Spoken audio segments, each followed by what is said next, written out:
everybody, this is Isha Snehal and you are watching Snehology 101 once again. So today's video is all about talking about our failures. It sounds very cliche, but to be really honest with you, I did have a lot of troubles while going through my journey of USMLE and during application, during interviews, but I feel that I made it alive. And I feel very grateful for whoever helped me on this journey. And it's like giving it back by making these videos and telling whoever is watching them that, hey, you're going to be fine and you're going to make it alive too, and you will be looking back at this day and feeling grateful that you stayed on the path and you did not give up. Having said that, and moving forward, we're going to talk about the red flags that come up in CVs, in applications, and how should you approach to surpass that and uncover it, and to really push yourself out there. So here are my tips. So number one, what are red flags? First would be your step scores. If they are really low, for example 210s, less than 200, sometimes even early 220s is not something very common, and you're like in the -2 standard deviation among the population who are applying, then that could be a red flag for you. If both of your scores are like that, they could be a red flag for you.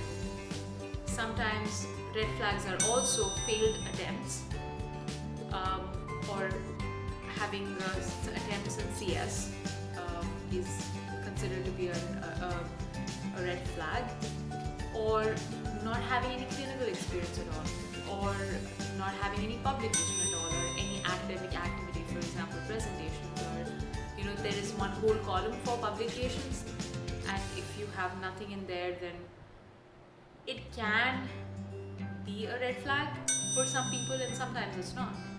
So how should you tackle each one of them, and let's talk about it. Okay, number one, about the step scores.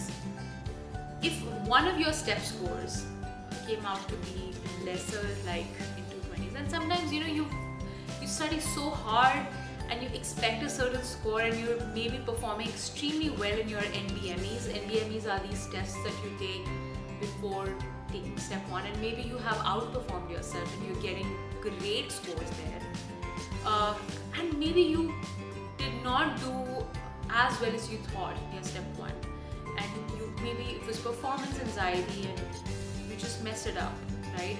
Sometimes shit happens. Maybe you were sick that day, maybe you were not in the best mental state. Anyway, you can mess up and things can go wrong, and if they did, you have a bad score, doesn't matter. Make the next score much better than the other one, because that shows that you can work harder than before. You can take yourself forward. Hence, it's important to make sure the next score, the next test that you give after that is better than the other one, and significantly better than the other one. Suppose if you had like 210s in step 1, make sure that step 2 CK is maybe 260s. And even if you need more time for that, go for it. Okay. If both of your step scores are bad, like really bad, like in 210s, I would still say that it's hard to get in with 210s, because especially in the university you really want to go to, because there is so much competition and there are a lot of things that you can do for it. That would be A, having a step 3 score as amazing as possible.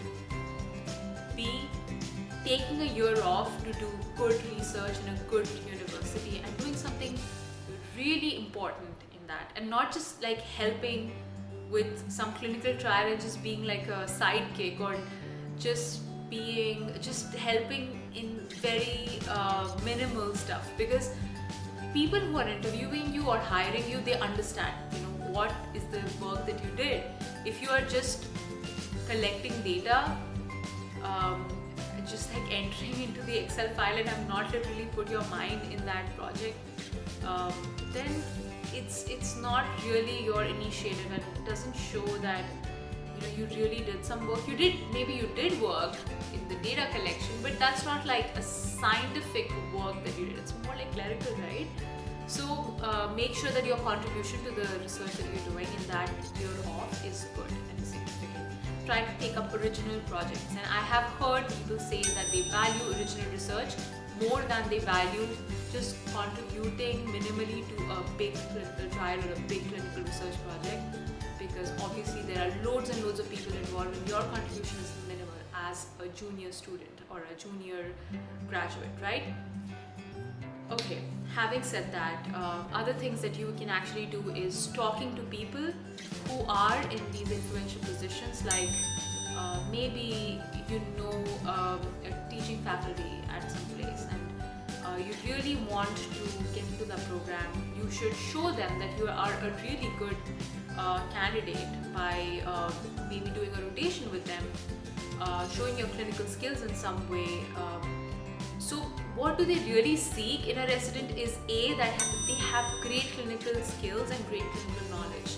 So if STEP scores were bad, then you cannot really debate about the clinical knowledge much, and that kind of to show that off goes away through your scores. But if you can do rotations with them and actually show them in reality what kind of a person you are, then that's a great place to start. So try doing more rotations, observerships, electives, whatever you can do.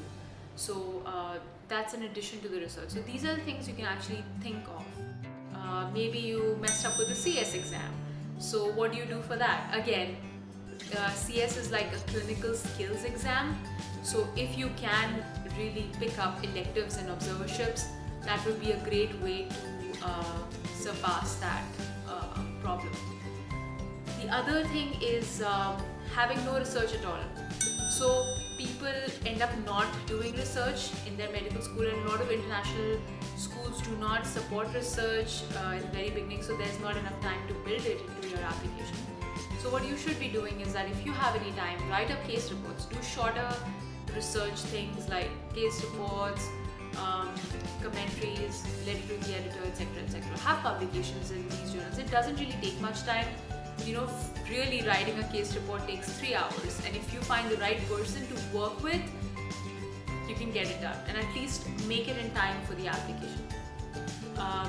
Sometimes if you have not made it into the application, what you can really do is use it in the personal statements. So for example, you missed it in the application and the kind of time is up, right? You can separately email to the program director saying that I've started this really important project and I'm part of it and it's going to get published here, or I've submitted an abstract in this really important conference, either email or through your personal statements, which you can edit at any point of time. Because CV is something that gets fixed after you hit the certify button, but personal statements you can actually pretty much edit everything. So sometimes you can actually surpass these red flags by doing something extraordinary, like doing a course of your choice, a skill set that you can add on to your resident profile, and something that is important, that is going to be important to you as a resident and to the program as you being the resident, would be like a plus for your application. Having said that, let me give you examples. If somebody's done ACLS, right, they have the knowledge of saving a person's life in an emergency, and they have a certification for that. So that's an important skill that you can pick up before applying.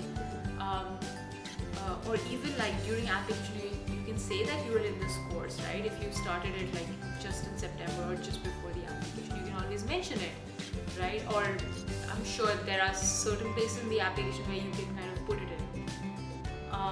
ACLS could be one thing. Sometimes EKG courses are there that you can pick up if you are interested in internal medicine.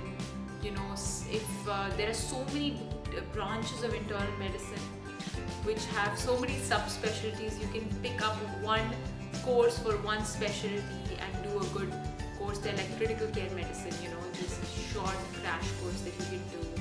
Of course, it should be from a university in the US which is standard, has a certification and something of that sort. Something which will be actually of value. So you should be researching about it and trying to find these things. A lot of interviewers actually pick up on these topics, and then you have a discussion on these things and all the things you've learned through these courses, and it's a very interesting discussion. You can show them what your personality is like, and the longer you sit at an interview, you can actually talk more about yourself and kind of sell yourself, you know, and display that you are this passionate, really driven individual who wants to really be part of that program. And these are the few things that I have in mind for you, and the things that really build and help you surpass the red flags that you have in the application. Because everybody has good scores, they have decent scores, right? Most of the people. But what differentiates you as an applicant is the passion that you have for your subject, and that is actually seen through A, from your personality in the interview, and B, from the additional things you pick up in your initiative as an individual, like what more you can do, how much you can push yourself, and that's something really important and underestimated by a lot of students and by a lot of international medical graduates. They are so mad after scores that they don't realize that more than scores, it is your passion towards your specialty that drives you for getting selected for a program. So that's all for today, guys, and I hope you enjoyed this video. Maybe picked up some important points from here, and maybe you're going to incorporate it in your journey. All the very best for whatever exams you have, and please leave a big fat thumbs up, and please feel free to ask me questions in the YouTube comment section or reach out to me on Instagram at Snehology101, and I'm going to be back with some more videos, some more enthusiasm, and always here, guys. Alright, see you, bye!